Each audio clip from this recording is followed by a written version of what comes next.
Bonjour et bienvenue sur ce nouvel épisode de Nous Entrepreneurs. Je suis Eliane Hippo, je suis business coach, action coach et je reçois aujourd'hui Arnaud Portanelli et Guillaume Ledieu-Deville, fondateur de la société Lingueo.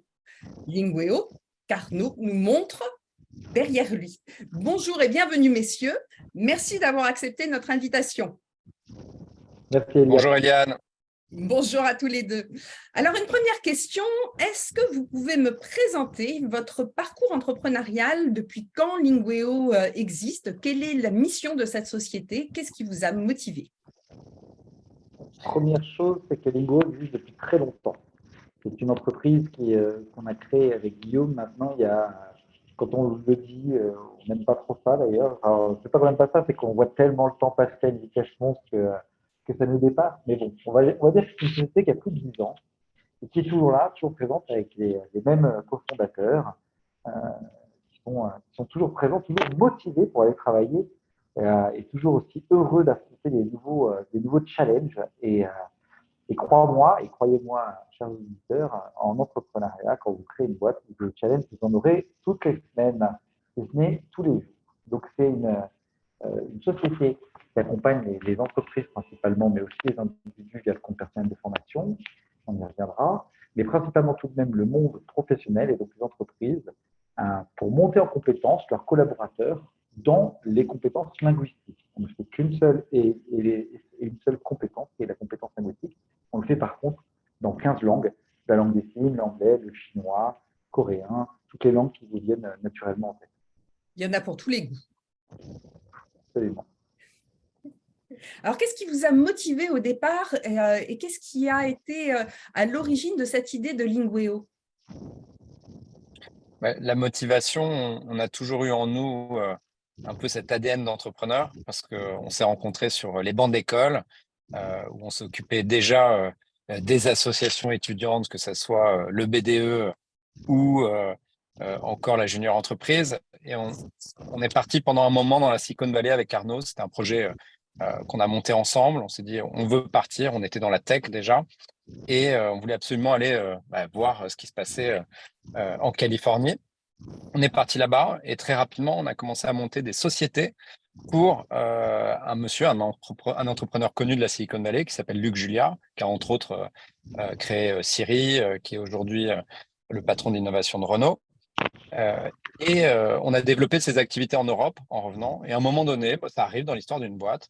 La boîte était assez belle et s'est mis en situation de revente. Et là, il fallait pas bouger. Est-ce que Microsoft va racheter? Est-ce que finalement, c'était Qualcomm qui a racheté la boîte? Mais nous, ça faisait quelques mois qu'on nous demandait de ne plus bouger. On ne bouge plus. On habille la princesse, tout est beau, on ne bouge plus. Voilà, 22 ans, on avait quand même pas mal d'énergie. Donc, on s'est dit, tiens, on va repartir sur une nouvelle aventure. Et on vivait dans un contexte un peu particulier. On travaillait avec des gens qui étaient un peu partout dans le monde, de différentes nationalités, en Inde, aux États-Unis, en Europe. La visioconférence avançait. On avait une expérience assez intéressante. On avait été conseiller particulier pour Pierre Médiard, qui a fondé eBay. Donc, on voyait le monde de la marketplace et on se disait que ça allait arriver. À un moment donné, ça allait arriver. Les services allaient se faire en ligne. Et regardez autour de nous, et effectivement, visioconférence, services en ligne et le niveau de langue des Français. Voilà. Et c'est là où on a commencé à partir sur la création de Lingueo. Et en fait, c'était une marketplace au départ qui s'adressait aux particuliers pour proposer d'apprendre une langue. Et ça a très vite évolué, ça s'est professionnalisé pour devenir une école de langue nouvelle génération qui s'adresse, comme le rappelait Arnaud, plus à des entreprises. D'accord. C'est juste une histoire fabuleuse que vous me racontez là, messieurs. C'est très, très inspirant. Et alors, du coup, quand les gens choisissent une langue, est-ce que vous les dirigez ou est-ce que c'est pour… alors, j'ai cru comprendre qu'il s'agissait surtout du milieu professionnel. Alors, du coup, est-ce que c'est plutôt un vocabulaire qui est lié à leur métier ou est-ce que c'est pour tenir une conversation parce que ce sont des expatriés? Comment ça se passe? Les cas de figure sont très variés, en fait. C'est-à-dire qu'on est là pour répondre à deux besoins. On est là pour répondre aux besoins d'une entreprise et on a besoin de répondre aux besoins de la personne qu'on va accompagner, qu'on va former. Donc, on va accompagner des entreprises dans leur internationalisation, dans la mobilité interne, dans des besoins spécifiques métiers. Donc, ça va être dans l'hôtellerie où on va accompagner grand nombre de métiers de l'hôtellerie à recevoir des clients internationaux. On va accompagner des équipementiers sportifs français dans leur communication internationale, des groupes d'aviation parce que la langue forcément est utile au quotidien. Donc, on va avoir des besoins très variés et spécifiques et on va y répondre, que ce soit pour de la montée en niveau, plus généraliste, en langue et dans 15 langues, ou alors pour de la montée en compétences professionnelles très précises. Là, on va vraiment être dans du vrai coaching professionnel. Mais pour ça, il faut déjà un minimum de bagage dans la langue, sinon on ne peut pas faire grand-chose pour. Alors, ça commence par une évaluation du niveau. Comment ça se passe concrètement? Je suis une entreprise, j'ai le projet de faire monter en compétence une personne en particulier. Comment est-ce que ça se déroule? Je prends contact avec vous et après? Alors, il y a avant même l'évaluation du niveau de l'individu, qui est finalement une étape assez avancée dans le processus. On va passer beaucoup de temps avec l'entreprise pour évaluer ses pains, ce terme anglais qui est là pour décrire la problématique, l'élément déclencheur qui a été à la source de l'origine de la volonté de monter en compétence des salariés. Et ce pain, il est très différent d'une société à une autre, c'est ce sur quoi on va travailler, plus que l'individu en lui-même. Donc, dans un premier temps, on va être en relation avec une personne de notre équipe qui va être le contact, on va dire, administratif, qui va étudier votre besoin, qui va vous établir un devis en fonction de ce qu'il entend, qui peut être des devis qu'on revoit dans le temps, qui peut être quelque chose de tout à fait modulable, mais qui va en tout cas faire une proposition en fonction de ce qu'il a entendu comme étant votre problème. Et une fois que vraiment on a cadré ce problème et ce projet administrativement, effectivement, on va s'intéresser à chaque individu qui constitue le projet. Dans l'exemple que tu as pris, Eliane, il y avait un individu, mais on peut aussi le faire avec 400. Bien sûr, la façon dont on va le traiter va être différente. On a des clients qui nous envoient 400 collaborateurs, pas hebdomadairement, mais c'est déjà arrivé pendant les derniers mois qu'on ait effectivement ce genre de volume à actionner dès un lundi matin. On est capable de gérer ce genre de volume. Et à ce moment-là, il y a plusieurs manières de s'intéresser à l'individu, mais ce qui est sûr, c'est que ça peut aller jusqu'à 30 minutes d'échange téléphonique avec l'individu pour bien comprendre quels sont ses freins, quelles sont les méthodes d'apprentissage qui vont nous permettre, nous, après, de l'aiguiller vers un formateur plutôt qu'un autre. Tout ça va dépendre aussi du volume d'entrée en formation qu'on a dans la semaine et aussi de l'exigence du partenaire. Si le partenaire, on lui fait des propositions d'accompagnement de l'individu, mais il peut ne pas en avoir besoin, il peut estimer qu'un test d'autopositionnement est suffisant. Dans ce cas-là, s'il estime par exemple que ses collaborateurs sont suffisamment mûrs pour s'autopositionner, on envoie un QCM d'autopositionnement où on va demander à chaque collaborateur, c'est 20 questions, qui donne une note et qui va donner un niveau approximatif. Et ce niveau-là va être vérifié lors du premier échange avec le formateur. Et le formateur va établir une note qui peut être différente de ce que lui pensait avoir comme niveau. Et là, dans ce cas-là, on peut soit rajouter des heures de formation si c'était le but du DRH. Par exemple, si le DRH veut absolument que tout son équipe, son staff arrive à niveau B1, on pourra dans ce cas-là lui faire une alerte en lui disant, écoutez, cet candidat-là, cet élève-là, il s'est vraiment trop vendu. Ou à l'inverse, il était très modeste, il s'est mis à un niveau de A1 alors qu'il est carrément B1. Et grâce à notre interface d'administration et grâce à notre passé d'ingénieur avec Guillaume, on donne vraiment ces outils de lecture, cette grille de lecture permanente au DRH.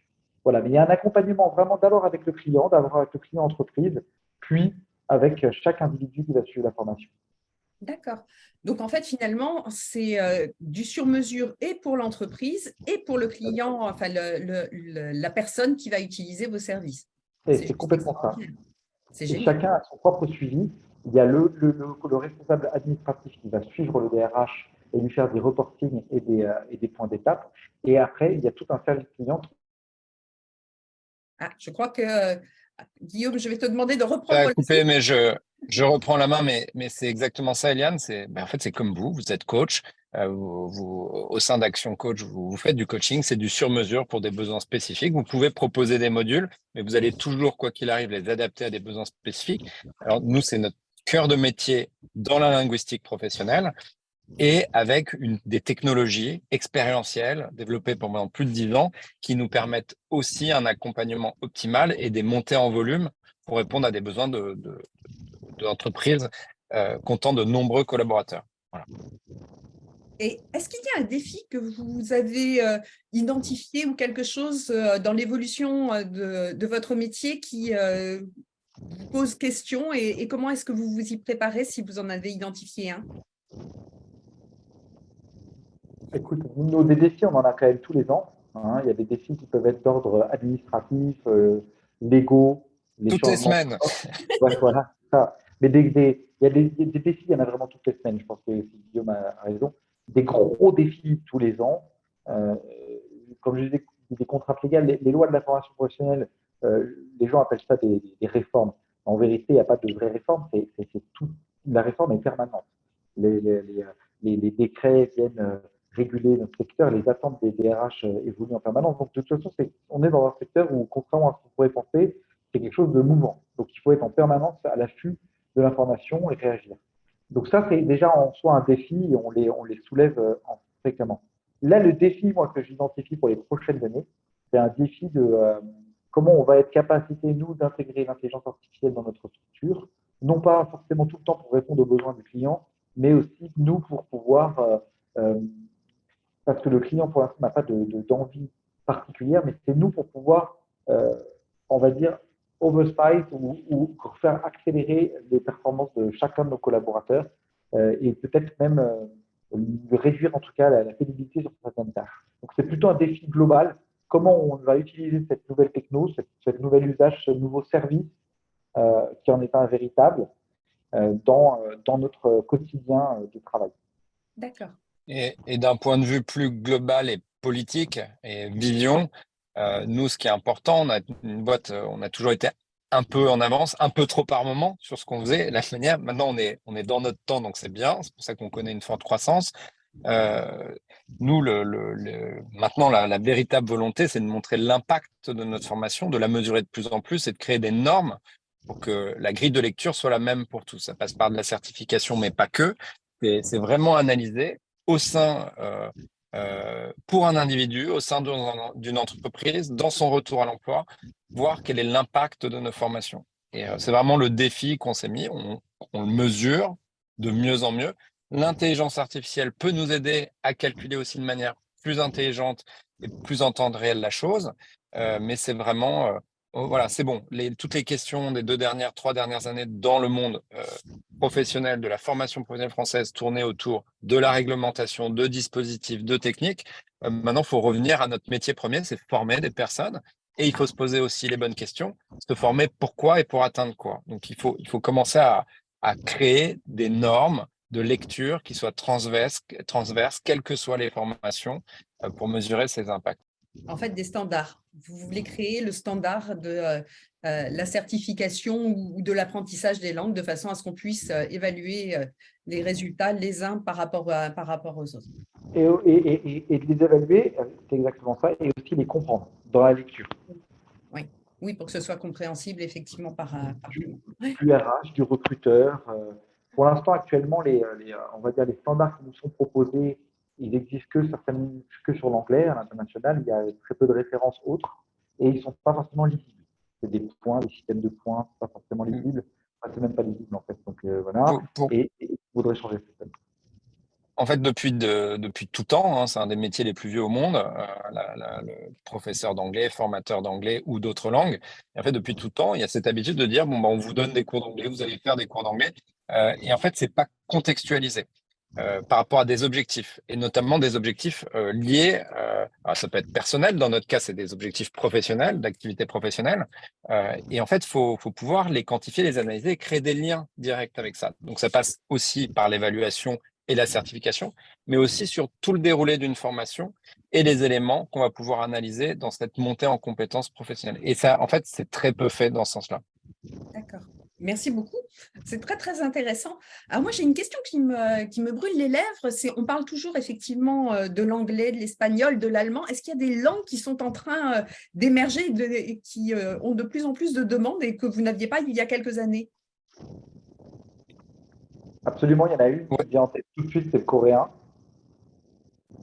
Le Et coréen. le coréen, c'est une langue qui monte fortement depuis 12 mois.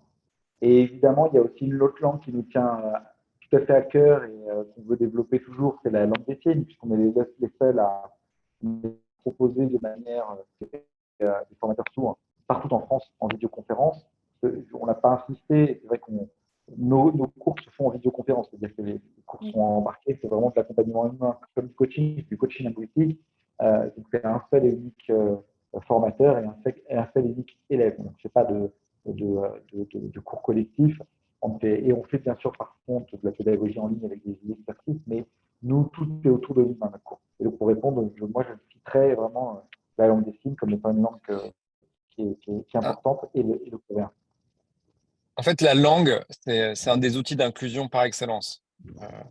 Et ça passe par la culture. Donc nous, forcément, il y a les langues de business. Donc, je sais pas, il y a Sylvain Maillard qui, il y a 2 jours à l'Assemblée, disait qu'il fallait plus apprendre allemand au vu de nos relations avec l'Allemagne. Donc il y a des contextes politiques qui vont favoriser parfois des langues, des rapprochements, des émulations culturelles. Donc Arnaud parlait du coréen, mais la K-pop a propulsé une demande en coréen assez exceptionnelle. On a aussi des langues un peu de cœur, comme l'italien.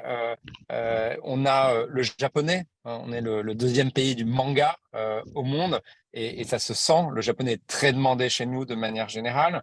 Donc voilà, donc nous, on sent un peu toutes ces tendances qui sont à la fois professionnelles, politiques et culturelles, les trois un peu regroupées, et on voit des évolutions au fil des ans. Mais c'est vraiment, nous, encore une fois, on a vraiment à cœur de porter le côté inclusif des langues. C'est vraiment, vraiment important.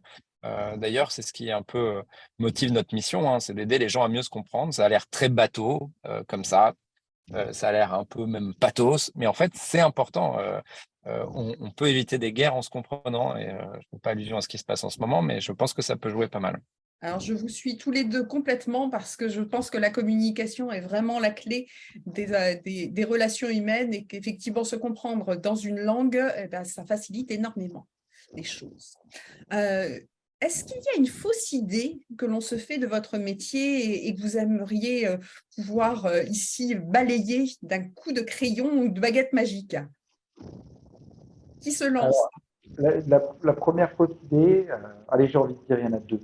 La première fausse idée, il y en a une qui m'est venue en tête juste après, c'est d'abord de penser que des organismes de formation linguistique peuvent le devenir juste en prétendant qu'ils le sont sur le distanciel. Je m'explique.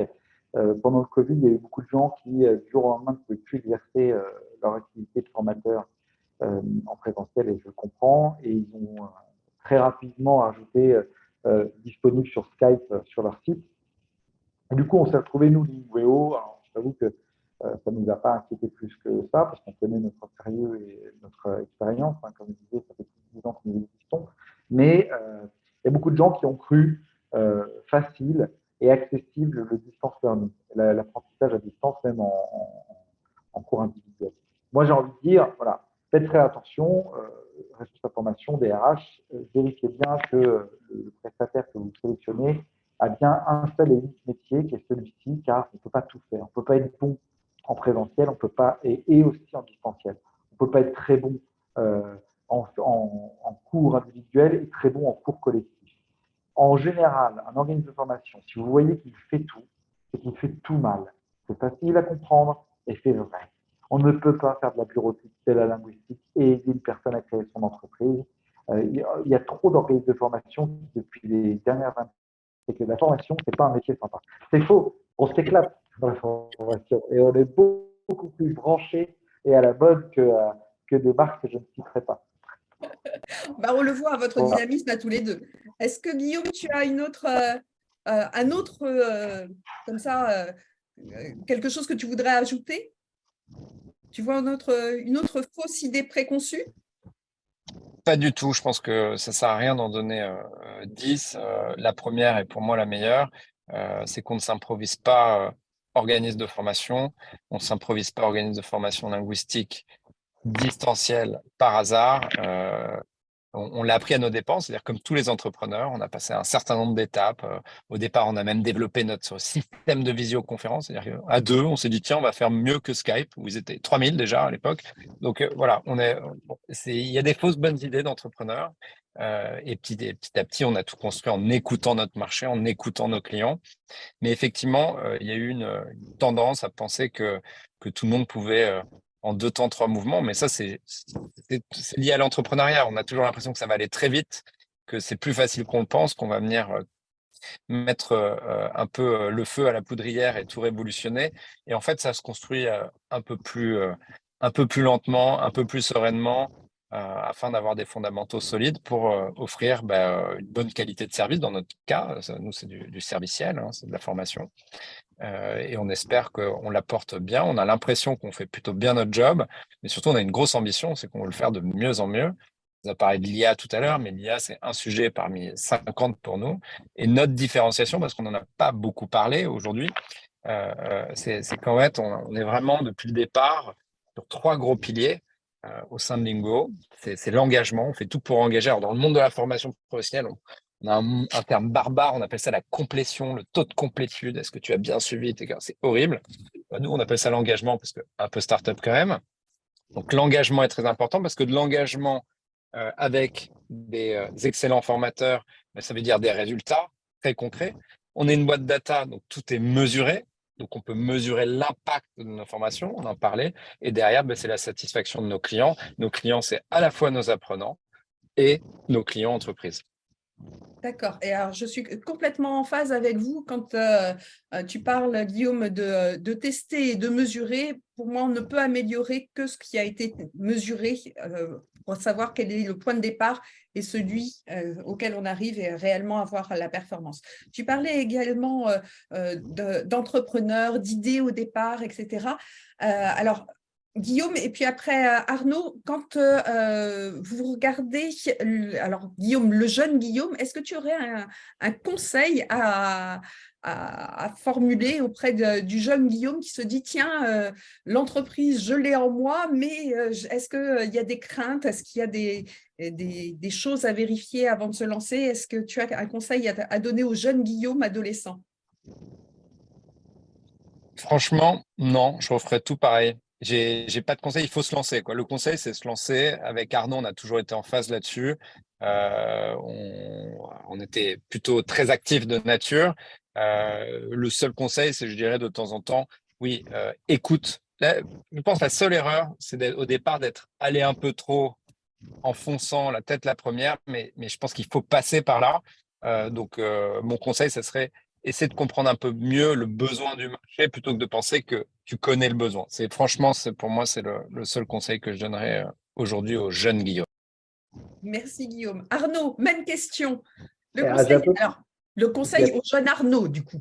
Ouais, j'ai à peu près la même réponse, mais je dirais au jeune Arnaud, prends des cours de surf, hein, parce que alors je sais que ça n'a rien à voir avec le pro, mais j'ai quand même envie de lui dire ça au jeune Arnaud, et c'est le seul truc que je vais lui dire, donc j'insiste. Arnaud, Et dis-le à Guillaume, aussi. dis-le à Guillaume aussi, parce que vous êtes vraiment 2 crétins, la ridicule à Santa Cruz. Je te le dis parce que je sais qu'au bout d'1 an et demi avec Guillaume à Santa Cruz, tu n'arriveras pas à monter sur la vague. Arnaud et Guillaume, changez d'avis, vous n'y arriverez pas seul, prenez des cours de surf.